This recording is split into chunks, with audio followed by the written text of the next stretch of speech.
Leave now. Don't say anything to your son. I'm Tom Wilson, and that text just shattered my world. My daughter-in-law Emma planned this destruction perfectly. The fancy restaurant where my 3 grandchildren were finally laughing again after losing Grandma 6 months ago. The expensive wine, the public setting, even the timing. Right when my 5-year-old granddaughter was showing me her drawing of Grandma Sarah. They wanted me gone, erased from my family's story, convinced my son that his grieving father was too broken, too poor, too dangerous for their children.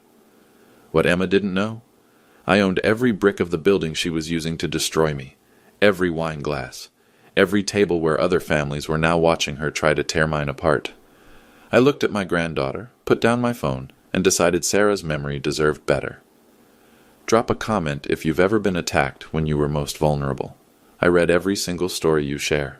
This is how 30 years of quiet empire building became the most brutal 10 minutes of family justice ever caught on camera.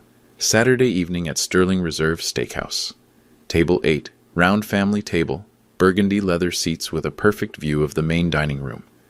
I should have known Emma had chosen this table for maximum visibility, maximum humiliation. "Tom, you look tired," Emma said the moment I sat down. My daughter-in-law, 29 years old, designer dress that cost more than most people's monthly salary. Not "hello, Dad," not "thanks for coming," just an immediate assessment of my decline. I was wearing my cleanest Carhartt shirt, $35 from the farm supply store, and pressed Levi's that Sarah had bought me last Christmas. Emma wore a $4,000 Valentino dress. Her parents, Richard and Margaret Sterling, looked like they'd stepped off the pages of a luxury magazine. "Grandpa Tom!" My 5-year-old granddaughter Lily launched herself into my arms. "I missed you." Emma's smile was ice. "Lily, sweetie, remember what we talked about? Grandpa Tom is still adjusting after Grandma Sarah." Still adjusting. 6 months after burying my wife of 30 years, I was still adjusting. My son Jake shifted uncomfortably in his chair. "Dad, how was your week?" "Busy. 4 job sites running, payroll for 512 employees." Richard Sterling examined the wine list like he was conducting surgery. "Tom, at your age, don't you think it's time to slow down? Most men your age are enjoying retirement, spending time with hobbies instead of manual labor. Manual labor." He said it like I was digging ditches. "I enjoy working."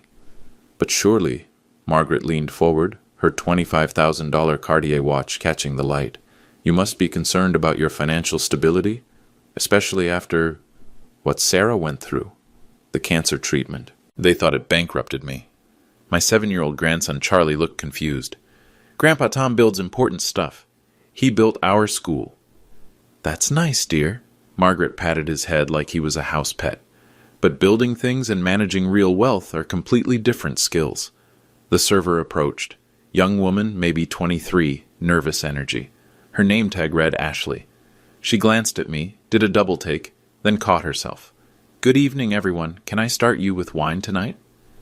"Actually," Emma's voice carried across our section, "we're having a family discussion about my father-in-law's future. Perhaps something appropriate for the occasion?"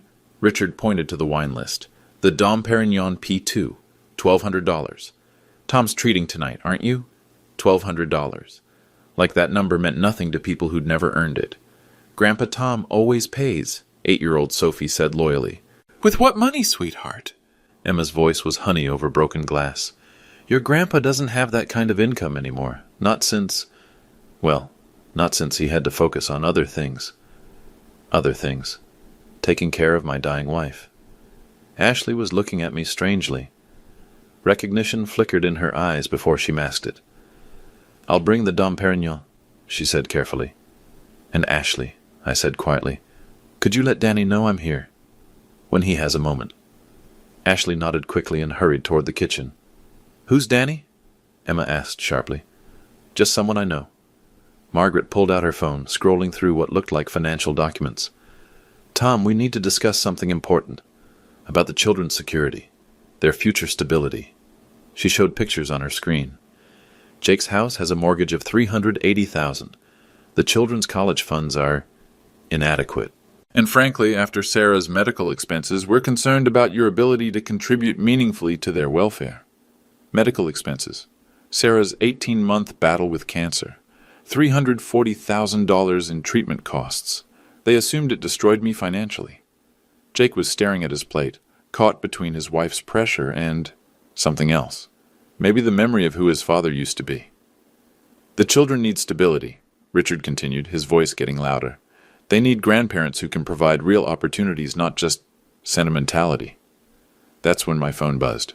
But here's what they didn't know about the sentimental old man sitting at their table. "Everything okay, Dad?" Jake asked, noticing my face after reading Emma's text. I nodded, but my mind was racing through 30 years of memories. Sarah and I sitting at this very table on our 25th anniversary, dreaming about buying a place like this someday. Her hand in mine as we made plans neither of us thought we'd live to see. This wasn't just about dinner anymore. This was about legacy, about what my grandchildren would remember about their grandfather, about whether 3 decades of building something meaningful would be reduced to Emma's narrative of a broken old man who couldn't let go.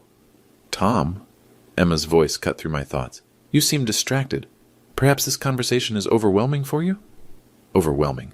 Like I was some doddering fool who couldn't handle adult discussions. "I'm fine." "Are you, though?"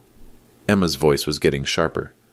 "Because frankly, Jake and I have been discussing your situation, your emotional state since Sarah passed, your inability to accept help, your insistence on maintaining this facade of independence." Facade of independence. Sarah would have walked out by now. "Emma," Jake started, but she cut him off. "No, Jake. This needs to be said, for the children's sake." Emma turned to face me directly. "Tom, you're 58 years old. You lost your wife 6 months ago.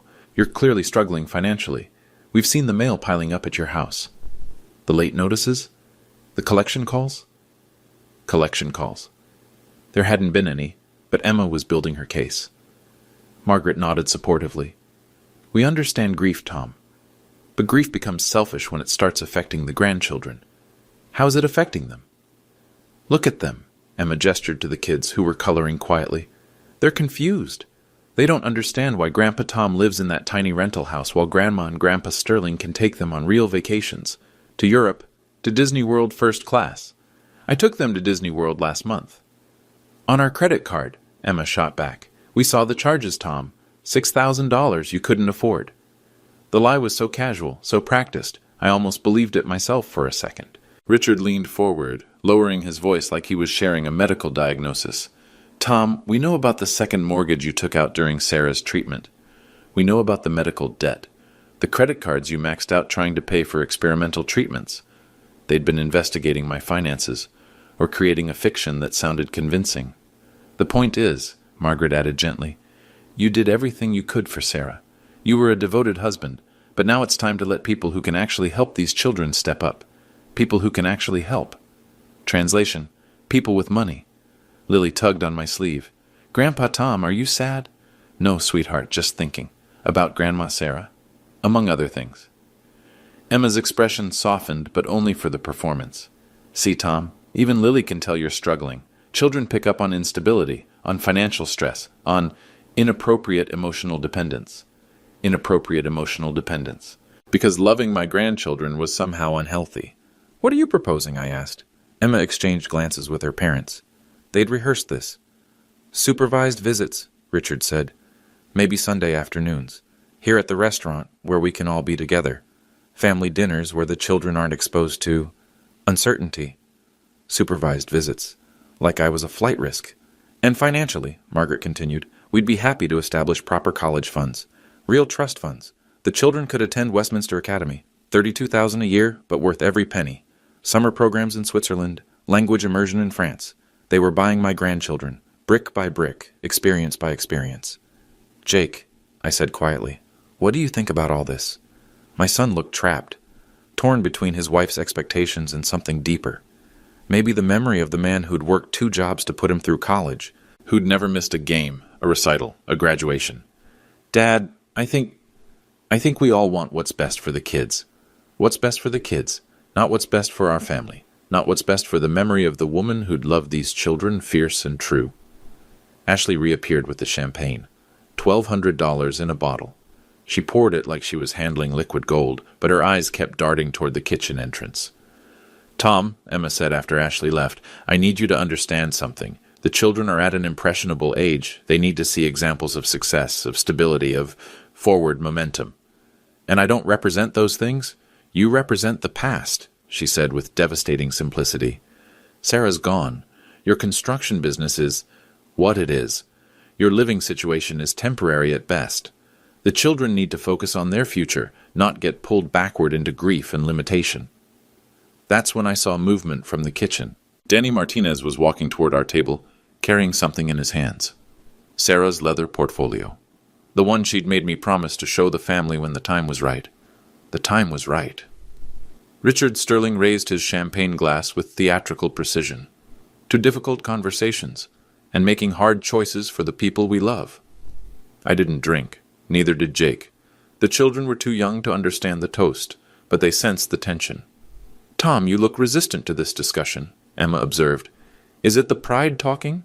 Because pride becomes destructive when it hurts innocent children. I'm not hurting anyone. Aren't you? Emma's voice began to carry to neighboring tables. Let's be honest here. You're a 58-year-old widower, living in a rental house, working construction jobs that men half your age struggle with. Your wife died because... She paused, letting the silence do the work. Because what, Emma? Because you couldn't afford the best care, the experimental treatments, the private specialists who might have saved her. The accusation hit like a physical blow. Every parent at nearby tables was now openly listening. That's not true, isn't it? Tom, we researched Sarah's treatment, Mercy General Hospital, insurance coverage, the limitations you accepted because you couldn't afford alternatives. Richard leaned forward aggressively. My daughter Sarah deserved better than dying in a public hospital while you did whatever it is you do for a living. Your daughter Sarah, like my wife of 30 years, belonged to them. Sarah received excellent care. Did she? Margaret's voice was getting shrill. Because from where we sat watching our daughter waste away while you made practical decisions about treatment options, it looked like medical neglect. Medical neglect. The phrase was designed to destroy me publicly. Jake finally found his voice. Mom, that's not fair. Dad did everything he could afford, Emma interrupted. Which wasn't enough, was it, Tom? Lily started crying. The adults were saying mean things about Grandma Sarah, and she didn't understand why. You're upsetting the children, I said quietly. The children are upset because they're witnessing their grandfather's denial, Emma replied. Tom, Sarah's dead because you couldn't provide adequate health care. The children's future is at risk because you can't provide adequate financial support. At what point do you stop being selfish and start being realistic? The dining room was getting quieter. This was better than theater for these people. Richard stood up, towering over the table in his expensive suit. Tom, let me make this simple. These children deserve grandparents who can actually contribute to their welfare, not someone who killed their grandmother through inadequate medical coverage. Killed their grandmother. The words hung in the air like smoke from a gun. Charlie, my 7-year-old grandson, looked at me with confused eyes. Grandpa Tom, did you hurt Grandma Sarah? No, buddy. I loved Grandma Sarah more than anything in the world. Then why are they saying mean things? Emma knelt beside his chair. Charlie, sometimes grown-ups make mistakes. Grandpa Tom made some mistakes with Grandma Sarah's medicine. That's why she's not with us anymore. She was poisoning my grandchildren against me, right here, right now, in front of witnesses. Emma, I said, my voice steady despite the rage building inside, that's enough. Is it? Because I don't think it's nearly enough. She stood up, addressing the dining room as much as our table. For 6 months I've watched this man drag our family down with his grief, his denial, his financial instability. He's traumatizing these children with his inability to accept reality. What reality? That you failed, Sarah. That you're failing these children. That you need to step back and let people who actually have resources take care of what matters. Margaret pulled out her phone and started recording. Tom, for the record, we're offering to provide these children with everything they need. Private schools, college funds, international travel, cultural opportunities. What can you offer them? I can offer them love. Richard's laugh was cruel. Love doesn't pay for Harvard tuition. Love didn't save Sarah's life. Love is what broke people use when they can't provide anything real. The business dinner at table 6 had stopped eating entirely. They were recording with their phones now. Grandpa Tom, Sophie whispered, are you poor? No, sweetheart. He is, Emma said firmly. Grandpa Tom is poor and sad, and he can't take care of you the way Grandma and Grandpa Sterling can. That's when Lily, my 5-year-old granddaughter, climbed into my lap and put her arms around my neck. I don't care if you're poor, Grandpa Tom. I love you anyway. The innocence of it, the pure, uncomplicated love that Emma was trying to destroy with her spreadsheets and accusations. See? Emma's voice was triumphant. Even Lily pities him. That's not healthy, Tom. Children shouldn't have to take care of adults emotionally. Emma, Jake's voice was warning now. You're going too far. Am I? Or am I finally going far enough? She turned to face the dining room, making sure her voice carried. This man let his wife die rather than admit he couldn't afford proper treatment. Now he's clinging to his grandchildren because he can't accept that he has nothing left to offer them. The silence that followed was deafening. But in that silence, I heard footsteps approaching from the kitchen. Danny Martinez was walking toward our table, Sarah's leather portfolio in his hands, and a look on his face that said everything was about to change. Mr. Wilson? Danny's voice carried clearly across the dining room. I'm sorry to interrupt, but you asked me to bring these when the family was all together. Emma looked confused. Margaret annoyed at the interruption. But Jake was staring at the portfolio like he recognized it. Because he did. It was the same one Sarah had kept our most important documents in for 30 years. And Danny Martinez wasn't just some server. He was the general manager of the restaurant empire my late wife and I had built together. I'm sorry, Emma said with icy politeness, but we're having a private family discussion. Danny Martinez smiled respectfully, 5'8", built like he'd been wrestling construction equipment for decades, wearing a perfectly pressed manager's uniform with a small gold pin on his lapel. Ma'am, I'm Danny Martinez, general manager. Mr. Wilson asked me to bring some documents when his family was gathered. I can wait if this isn't a good time. Documents for what? Richard's eyebrows shot up. Danny glanced at me. I gave him the slightest nod. Business documents, sir. Mrs. Wilson, Sarah, left specific instructions about sharing certain information with the family. Sarah's instructions. Emma's confident expression flickered. What kind of instructions? Margaret demanded. Financial planning documents, legacy materials, things Mrs. Wilson wanted the grandchildren to understand about their inheritance. Inheritance. The word hit Emma like cold water. Ashley appeared with fresh champagne flutes, pouring Dom Perignon without being asked. Compliments of the house, Mr. Wilson. I didn't order more champagne, Richard protested. It's not for you, sir, Ashley said with barely concealed satisfaction. Jake was studying Danny's face. Have we met before? Yes, sir. I've been working with your father for 20 years, since before you graduated college. 20 years. Emma was doing rapid calculations. Danny opened the leather portfolio slightly, just enough for us to see Sarah's handwriting on manila folders. Mrs. Wilson was very specific about timing. She said when the family started discussing finances and the children's future, these documents should be shared. What's in them? Emma's voice had lost its commanding tone. Legacy information. Property holdings. Educational trust funds Mrs. Wilson established. Danny's voice carried clearly across the dining room. She was very concerned about people underestimating Mr. Wilson after she passed. Charlie tugged on my sleeve. Grandpa Tom, what's a trust fund? It's money set aside for your future, buddy. How much money? Danny consulted a document. For you, Charlie. As of last month, $470,000. For college, graduate school, and your first house down payment. Emma's face went pale. $470,000? Sophie's fund is at $420,000. Lily's is at $390,000. Mrs. Wilson started them when each child was born. Margaret was gripping her champagne glass like it might fly away. That's over $1 million. Conservative estimates, Danny replied.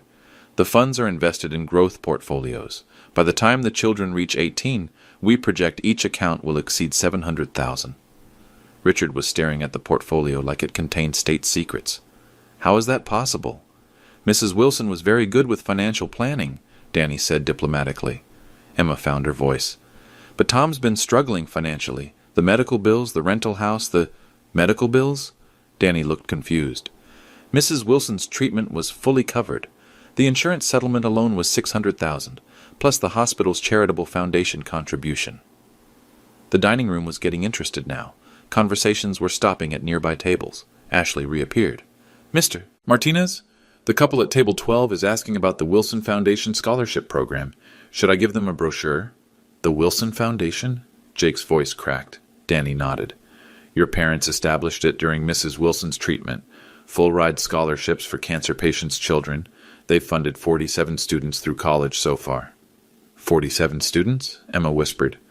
Mrs. Wilson insisted on anonymous donations. She didn't want recognition, just results. Sophie looked up from her coloring. Grandpa Tom and Grandma Sarah helped kids go to school? They helped a lot of kids, sweetheart, and they made sure you and your brother and sister would never have to worry about school either. Richard was leaning forward aggressively. Even if this is all true, it doesn't change the fundamental issue. Tom's living situation, his work, his emotional state. Oh, Danny interrupted politely, about Mr. Wilson's work situation. He pulled out another folder. Mrs. Wilson wanted me to share this when people started questioning Mr. Wilson's, how did she put it? Earning potential. Emma's hands were shaking now, because Sarah Wilson had always been 3 steps ahead of everyone else, and she'd left specific instructions about what to do with people who tried to exploit her husband's grief. Richard Sterling was a man accustomed to controlling narratives. His recovery was swift, calculated, and completely wrong. Well, he said, straightening his $4,000 tie, this is all very touching, but having some savings doesn't change the core issue here. Danny raised an eyebrow. What core issue would that be, sir? Tom's inability to provide proper medical care for Sarah, his current living situation, his emotional instability since her death. Emma nodded vigorously. Exactly. Money in accounts doesn't change the fact that he let Sarah die in a public hospital when private treatment might have saved her.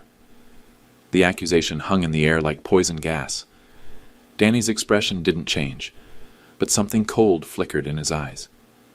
Ma'am, I'm not sure where you got your information, but Mrs. Wilson didn't receive treatment at Mercy General.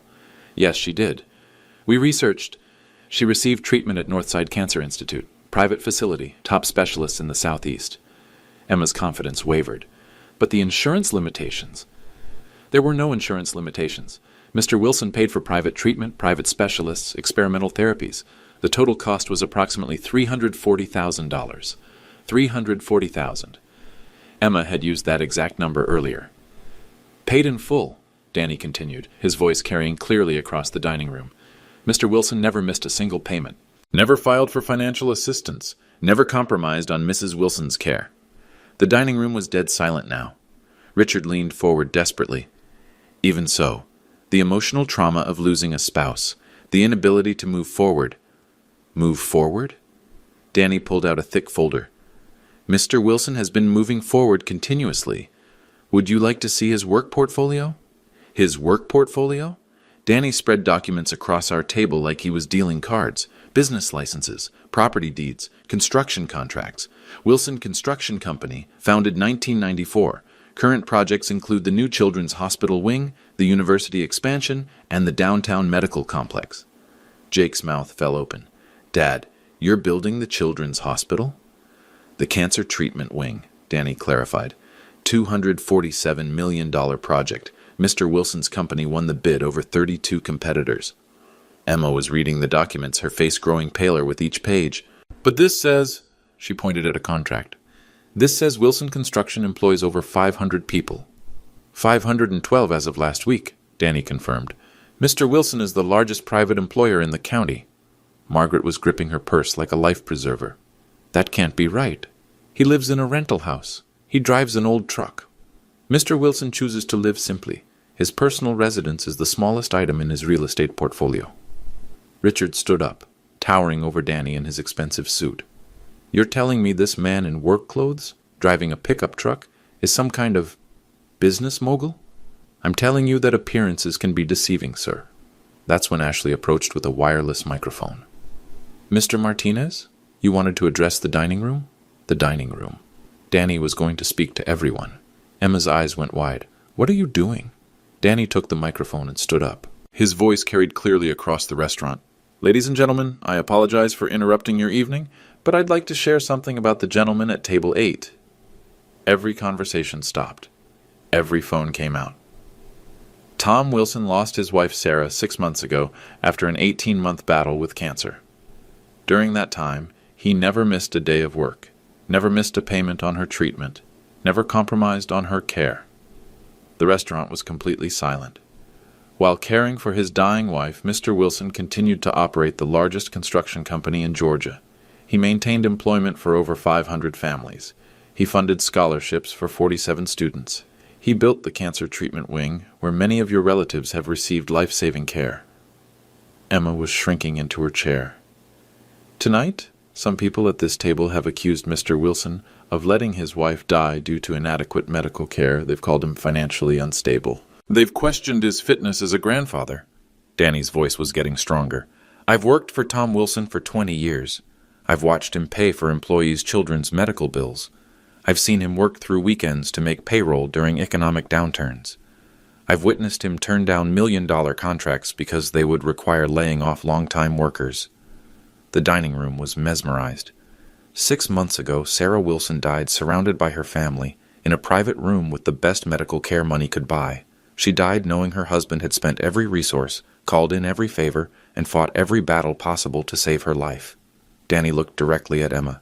She also died knowing that some people would try to exploit her husband's grief. She left specific instructions about what to do with those people. Emma's voice was barely a whisper. What instructions? Danny pulled out a handwritten letter. Mrs. Wilson's final wishes regarding family members who questioned her husband's character or fitness as a grandfather. The letter was in Sarah's unmistakable handwriting. Even from across the table, Jake recognized his mother's script. She wrote this? Jake asked. 3 weeks before she died. She asked me to read it aloud if anyone ever accused her husband of failing her or her family. Danny unfolded the letter and began to read.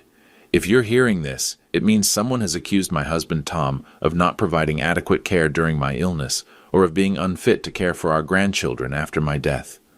Emma's hands were covering her face now. To those people, I want to say this. Tom Wilson saved my life every single day for 18 months. Not medically. The cancer did what cancer does, but emotionally, spiritually, and yes, financially.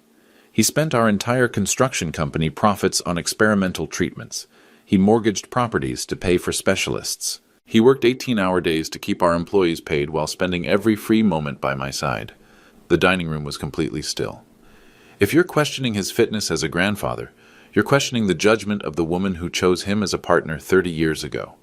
You're dishonoring the memory of someone who died knowing she was completely, utterly, perfectly loved. Danny folded the letter carefully. Mrs. Wilson concluded by saying that anyone who exploited her husband's grief or tried to separate him from his grandchildren should be treated as enemies of her family. He looked directly at Emma and her parents. She left very specific instructions about enemies of her family. As Danny folded Sarah's letter, something remarkable happened.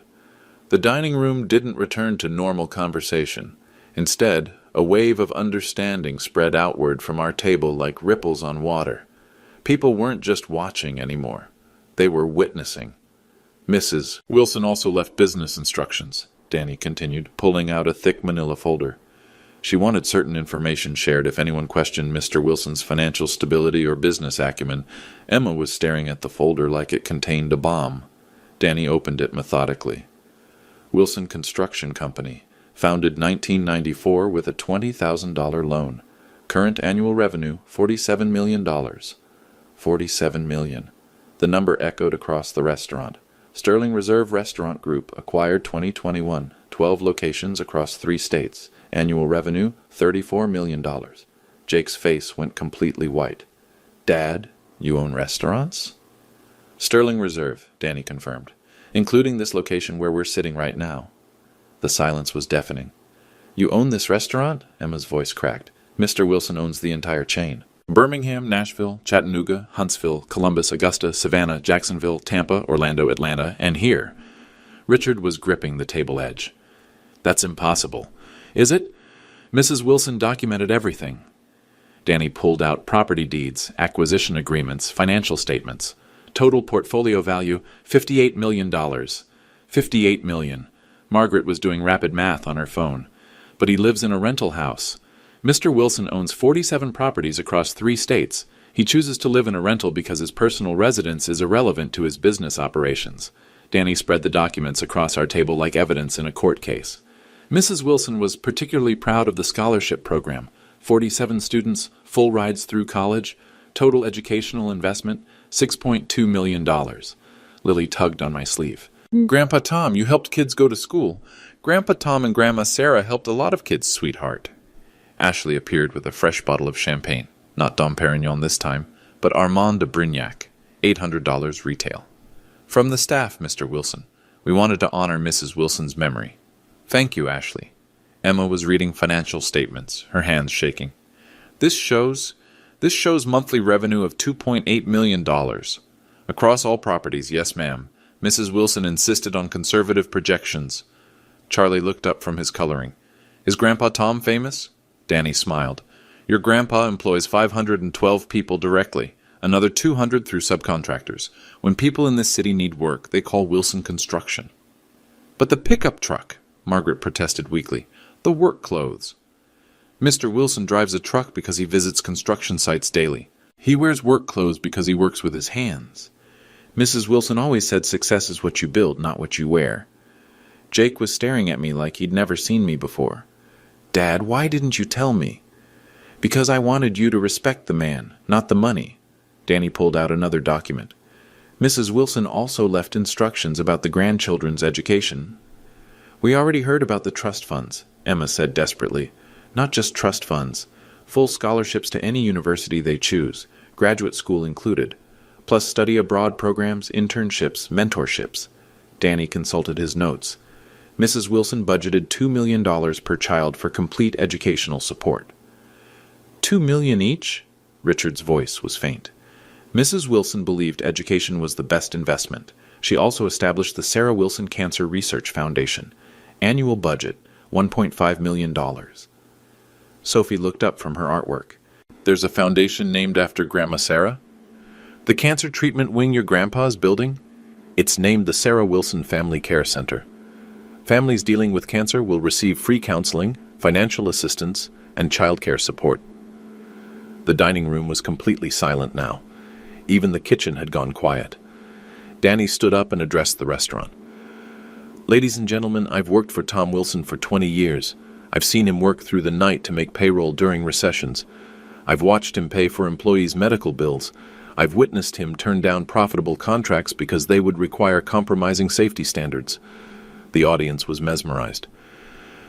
6 months ago, he lost the love of his life after spending every resource trying to save her. Instead of retreating, instead of giving up, he's worked harder than ever. The Children's Hospital Wing, the Cancer Research Foundation, the scholarship programs, all expanded since Mrs. Wilson's death. Danny looked directly at Emma and her parents. Tonight, some people accuse this man of medical neglect, of financial instability, of being unfit to care for his grandchildren. The crowd was leaning forward. These people have been eating at his restaurants for 6 months, running up bills they never saw, because Mr. Wilson instructed us to comp every meal. Emma's face went scarlet.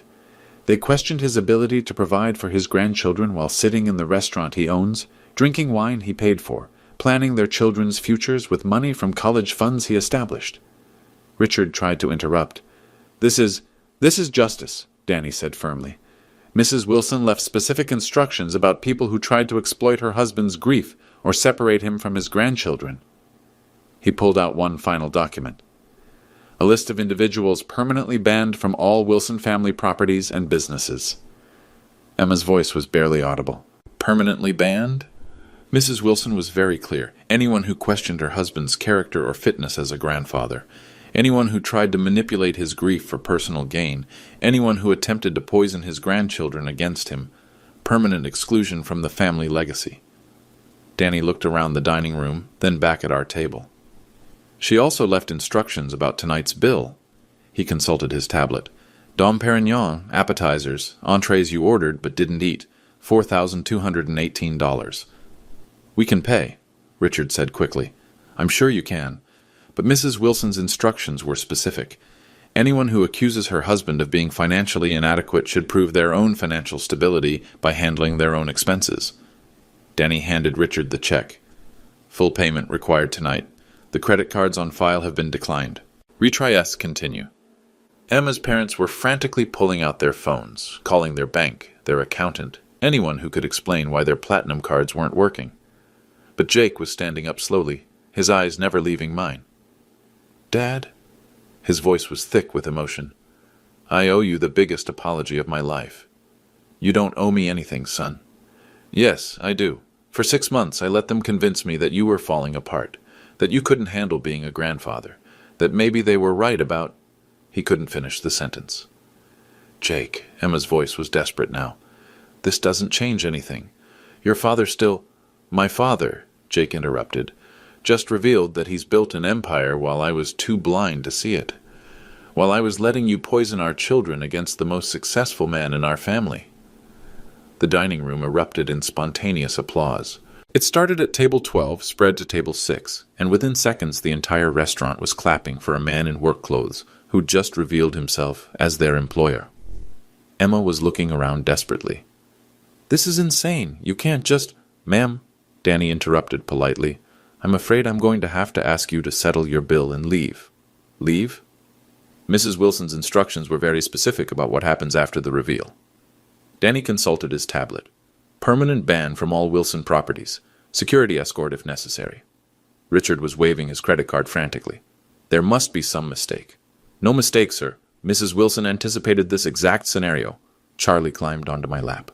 Grandpa Tom, does this mean you're really, really important? Nobody. It means Grandpa Tom and Grandma Sarah worked really hard to take care of people we love. Like us. Especially like you. Emma made one final desperate play. Tom, you can't keep the children from me. I'm their mother. I'm not keeping them from you, Emma. I'm keeping them from people who think love has a price tag. Jake knelt beside my chair. Dad, can you forgive me? For not believing in you? For letting them make me doubt?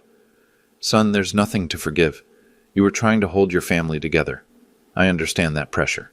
But I chose wrong. I chose their money over your character. You chose what seemed safest for your children.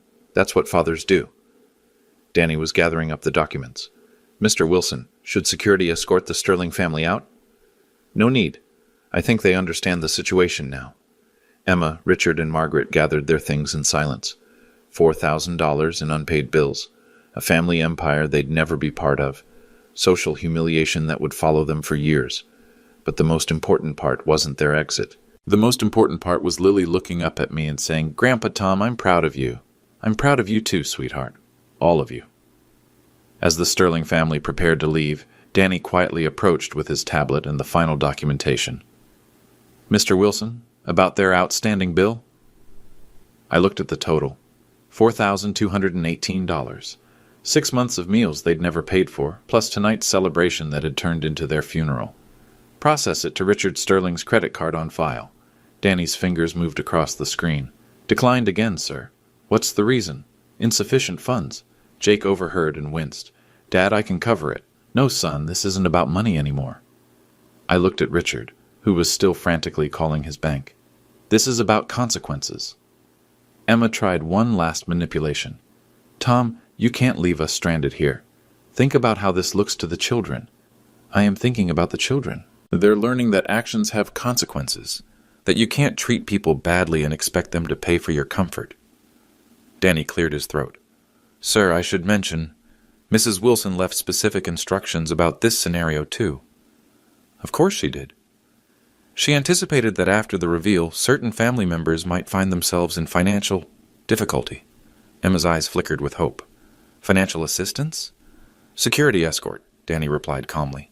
She wanted them removed from the property immediately, with documentation of all unpaid bills forwarded to their credit agencies. The hope died in Emma's eyes. You're destroying our credit rating over dinner? Ma'am, you're destroying your credit rating by ordering meals you can't afford while accusing the restaurant owner of being financially irresponsible. Richard finally got through to someone at his bank. His face went ashen during the brief conversation. There's been a freeze on our accounts, he announced. Some kind of fraud investigation. Danny nodded sympathetically. That happens sometimes, when there are questions about lifestyle versus income. The IRS gets curious about how people afford certain expenditures. Margaret's voice was barely a whisper. You reported us to the IRS? Mrs. Wilson documented everything, every meal, every expense, every claim about your financial superiority.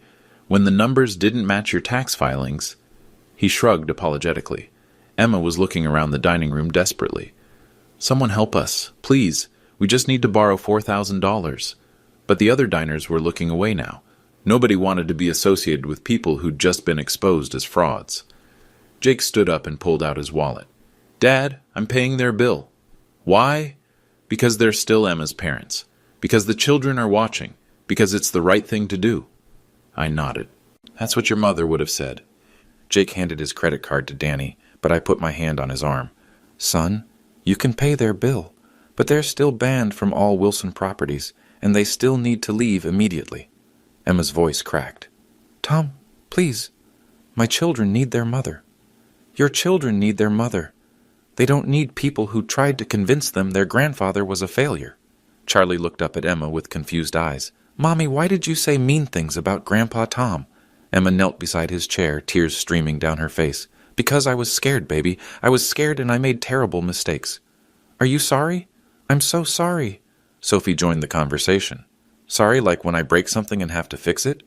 Yes, sweetheart, but some things are harder to fix than broken toys. I looked at Emma, really looked at her for the first time in months. She wasn't evil. She was terrified. Terrified of being poor, of losing status, of having children who might struggle the way she never had.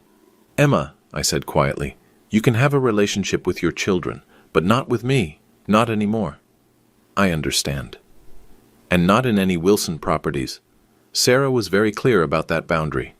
Jake processed the payment while Danny prepared the security documentation. $4,000 for the worst dinner of their lives.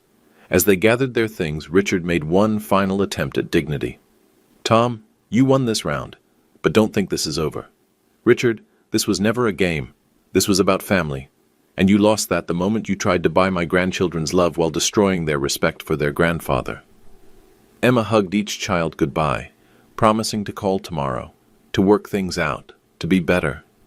But the children's responses were different now, polite but distant. They'd learned something important about the difference between people who love you and people who want to control you.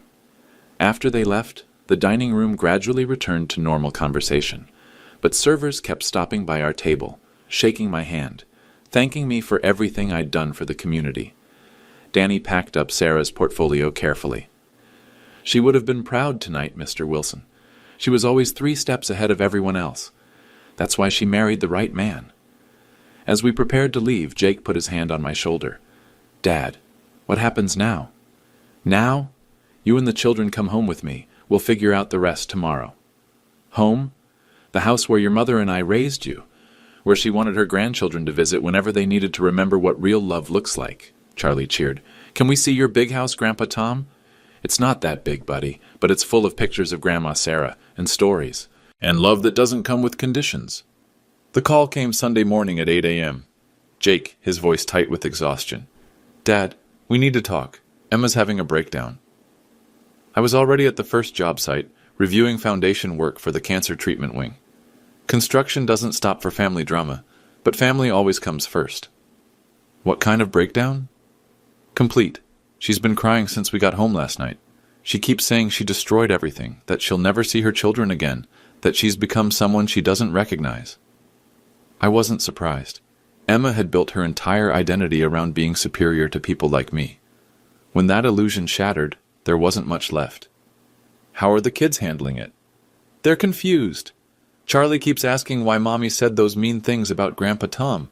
Sophie wants to know if we're still a family. Lily just keeps coloring pictures of you and Grandma Sarah. The innocence of children. They forgave easily, but they didn't forget. Jake, what do you need from me? Permission to bring them to your house.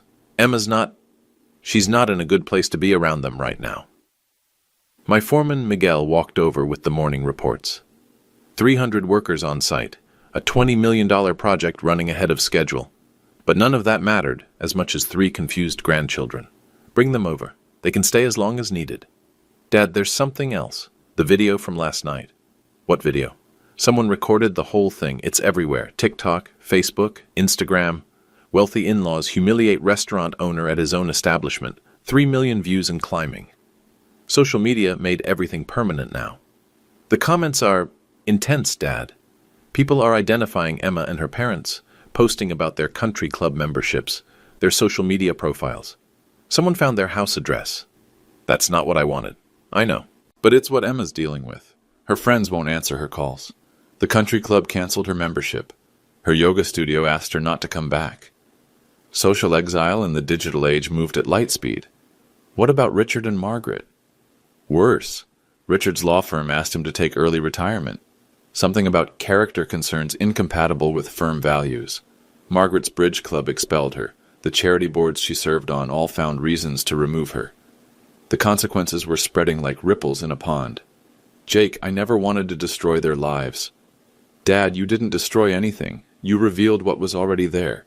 The video is going viral because everyone recognizes the situation. Everyone's had someone in their life judge them by their bank account instead of their character. My phone buzzed with a text from Danny. Channel 5 wants interview. Business Journal requesting statement. Decline all? Jake, there's media attention now. How are you handling that? Honestly, I'm proud. For 30 years, you've been building something incredible while I was too blind to see it. Now the whole world knows what I should have recognized years ago. At noon, Danny called with an update that changed everything. Tom, we've got a situation. Not a bad situation, but significant. What kind of situation? The video's driven massive traffic to our websites.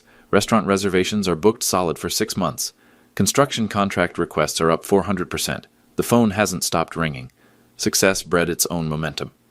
But there's something else. Emma called this morning. Called the restaurant. Called me directly. She wants to apologize. Not just to you, but publicly. She's asking if she can make a statement. What kind of statement? Full accountability. Admission that she was wrong. That she tried to manipulate the situation. That she underestimated both you and Sarah's legacy. She wants to do it on camera. I thought about Sarah. What would she have wanted? Danny, what's your read on this? Honestly, I think she's genuinely broken. Not just embarrassed. Broken. She realized she became everything Sarah warned her about. That afternoon, Jake brought the children to my house. Not the rental they thought I lived in, but the 4-bedroom home Sarah and I had shared for 25 years. Whoa, Charlie said, walking into the living room. This is your house? This is where Daddy grew up? Jake explained, his own voice thick with memory. The walls were covered with photos. Sarah and me on our wedding day. Jake's graduation. The groundbreaking ceremony for the first restaurant. Sarah holding each grandchild as babies. But the centerpiece was Sarah's memorial corner. Photos from her treatment, letters from patients she'd helped, certificates from the scholarship recipients. Sophie found a photo of Sarah in a hard hat, standing beside me at a construction site. Grandma Sarah helped build things too? Grandma Sarah helped build everything, I said. She was the brains behind all of it. Lily discovered Sarah's desk, still arranged exactly as she'd left it. Business plans, scholarship applications, foundation paperwork. She was working on this the week before she died, I explained. The Children's Cancer Support Program. She wanted families to have help during treatment. Jake was examining a framed letter on the wall. Dad, is this from the governor? Thanking us for the scholarship program. Sarah was supposed to attend the ceremony with me next month. Will you still go? I'll go. She'd want the program to continue. That evening, as the children played in Sarah's garden, Jake and I sat on the back porch where Sarah and I had planned our empire 30 years earlier. Dad, I need to ask you something, and I want a completely honest answer. Always. Are you lonely? Since Mom died, living in this big house by yourself, working all the time, are you happy? I looked at my grandchildren, laughing as they discovered the treehouse Sarah and I had built for Jake decades earlier. Son, I miss your mother every day, but I'm not lonely. I'm surrounded by the life we built together. Every scholarship student, every employee who bought their first house, every family that received free cancer care, that's Sarah's legacy living on. But personally, emotionally, Jake, happiness isn't about having someone, it's about being someone worth having. Your mother taught me that 30 years ago, and losing her didn't change it. As the sun set over the garden Sarah had planted, Charlie ran over and climbed into my lap. Grandpa Tom, can we live here with you?